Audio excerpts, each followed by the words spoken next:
దానికి ఒక నిదర్శనం కింద భావించవచ్చు. ఎందుకంటే ఈ విషయాలని ఇప్పుడు చెప్పుకోవాల్సిన అవసరం ఉంది. అట్ ద సేమ్ టైం నాకు కూడా బాధ్యత ఉంది. ఎందుకంటే ఇదే సందర్భంలో గౌరవ నారా లోకేష్ గారు యువగలం పాదయాత్రలో చిత్తూరు జిల్లా నడిచేటప్పుడు ఒక ఆడబిడ్డ తన బిడ్డను తీసుకొని వచ్చి మొహానికి ముసుగు కట్టుకొని వచ్చి కూర్చుంది. ఏందమ్మా ఏం జరిగింది అంటే, మీతో పర్సనల్గా మాట్లాడాలి సార్ అంటే, సార్ ఆ రోజు టైం ఇచ్చి ఆ తల్లి ఆ బిడ్డ ఆవేదన చూసిన తర్వాత ఒక క్షణం నన్ను పిలిచి నాతో మాట్లాడారు. విషయం ఏంటంటే, ఆ ఆడబిడ్డకి గాంజాని అలవాటు చేసేసి ఆ ఆడబిడ్డని స్కూల్కి కూడా దూరం చేసి ఆ అమ్మాయి మీద కూడా లైంగికంగా దాడి చేసే పరిస్థితులు తీసుకొస్తే ఆ అమ్మాయి గాంజాని తిరిగి మానలేకపోతుంది. సార్ నా బిడ్డని రక్షించండి అని ఒక తల్లి ఆవేదన గుర్తించిన వ్యక్తిగా ఆ రోజు నిర్ణయించుకున్న ఎట్టి పరిస్థితుల్లోని గాంజా అన్నది కానీ డ్రగ్స్ అన్నవి కానీ ఆంధ్రప్రదేశ్లో కనిపించకూడదు అని.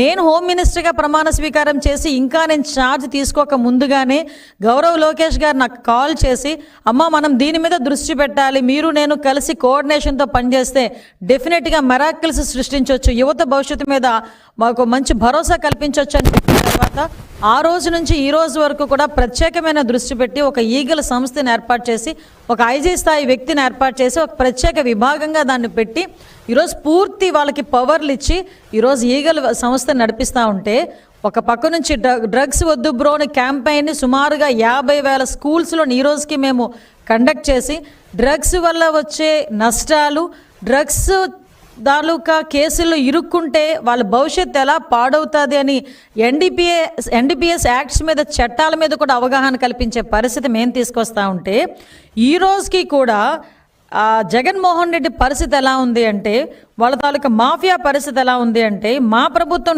డ్రగ్స్ వద్దు బ్రో అంటే వాళ్ళు ముందుకొచ్చి డ్రగ్స్ తీసుకో బ్రో అనే పరిస్థితిలో ఈరోజు వచ్చారంటే నిజంగా సిగ్గుపడే పరిస్థితి. నేను ఎందుకు ఈ సందర్భంలో మాట్లాడుతున్నానంటే, ఈ సందర్భంలో నేను మాట్లాడాలి కాబట్టి ఈరోజు నేను మాట్లాడడానికి వచ్చాను. ఎందుకంటే ఈరోజు ఒక అర్హత లేని వ్యక్తి, ఒక యువత భవిష్యత్తు గురించి మాట్లాడే అర్హత లేని వ్యక్తి, యువతని ఎలాగ ముందుకు తీసుకెళ్లాలనే అంశం మీద మాట్లాడడానికి అర్హత లేని వ్యక్తి జగన్మోహన్ రెడ్డి వాళ్ళ విద్యార్థి విభాగాన్ని కొంతమందిని యువతిని కలిసి ఈరోజు కూర్చోబెట్టి ఒక ట్రైనింగ్ ప్రోగ్రామ్ ఏదో పెట్టాడంట. అసలు ఆ ట్రైనింగ్ పెట్టేదానికి నీకు అసలు అర్హత ఉందా అని నేను జగన్మోహన్ రెడ్డిని అడుగుతున్నా.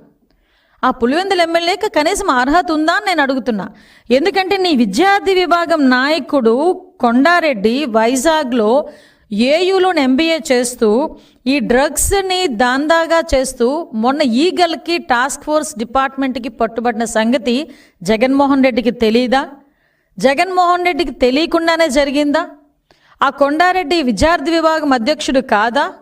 ఆ కొండారెడ్డి అన్న వ్యక్తి అబ్బాయి నాకు తెలిసి హార్డ్లీ 23 సంవత్సరాలు అనుకుంటా.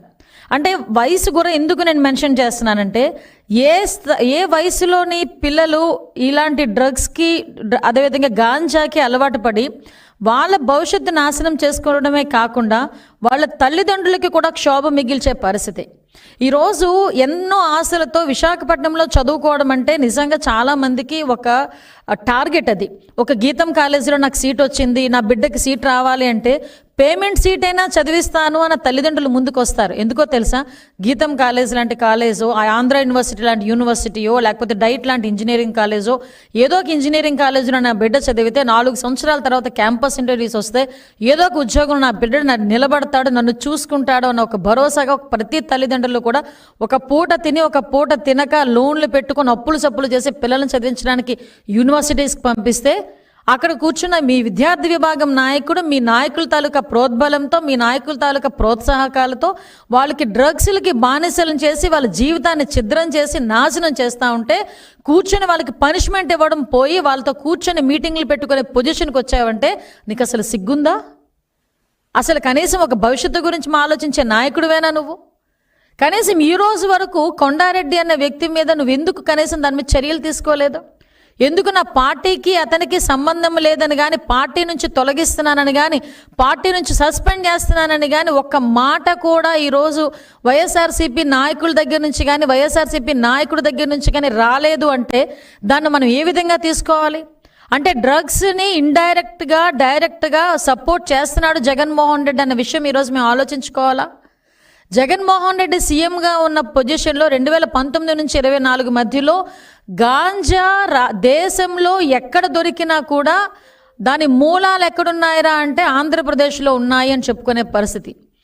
డ్రగ్స్ దేశంలో ఎక్కడ దొరికినా దాని మూలాలు ఎక్కడున్నాయి అంటే ఆంధ్రప్రదేశ్లో ఉన్నాయి అని చెప్పుకునే పరిస్థితి.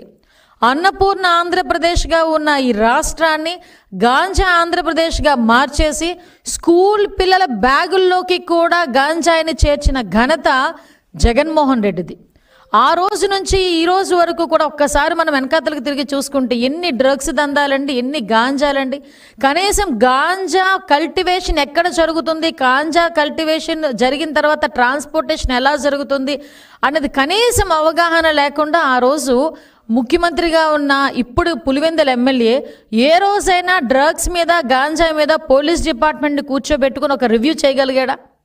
కనీసం ఒక రివ్యూ చేస్తున్నా కూడా కనీసం ఆ రోజు ఏం జరుగుతుంది ఏం జరగలేదు అన్న సంగతి అయినా ఆయనకి తెలిసి ఉండేది. ఈరోజు గాంజాను అరికట్టడానికి, గాంజాను సమూలంగా నాశనం చేయడానికి ఒక సబ్ కమిటీ ఏర్పాటు చేసుకొని గౌరవ ముఖ్యమంత్రి గారు ఒక సబ్ కమిటీని మమ్మల్ని అందరినీ ఏర్పాటు చేసి ఈరోజు 6 మంత్రులతో కూడిన ఒక సబ్ కమిటీని ఏర్పాటు చేసుకొని ఈరోజు ఎవ్రీ టైం మేము దాని మీద ఒక అవగాహన తెచ్చుకొని కార్యాచరణ రూపొందించి ఈగల్ డిపార్ట్మెంట్తోని, టాస్క్ ఫోర్స్ డిపార్ట్మెంట్తోని, రైల్వే డిపార్ట్మెంట్ వాళ్ళతోని మేము కోఆర్డినేట్ చేసుకొని మేము ముందుకెళ్ళి డ్రగ్స్ కానీ గాంజా కానీ ఎక్కడైనా దొరికితే పార్టీలకు అతీతంగా, కులాలకి మతాలకి అతీతంగా మేము పట్టుకొని మేము వాళ్ళకి శిక్ష పడేటట్టు చేస్తూ ఉంటే ఒక పక్క నుంచి ఇతగాడు ఏం చేస్తున్నాడంటే ఇతగాడు విద్యార్థి విభాగం నాయకుల్ని ప్రోత్సహిస్తూ డ్రగ్స్ దందా నడిపే పరిస్థితి. యూనివర్సిటీలో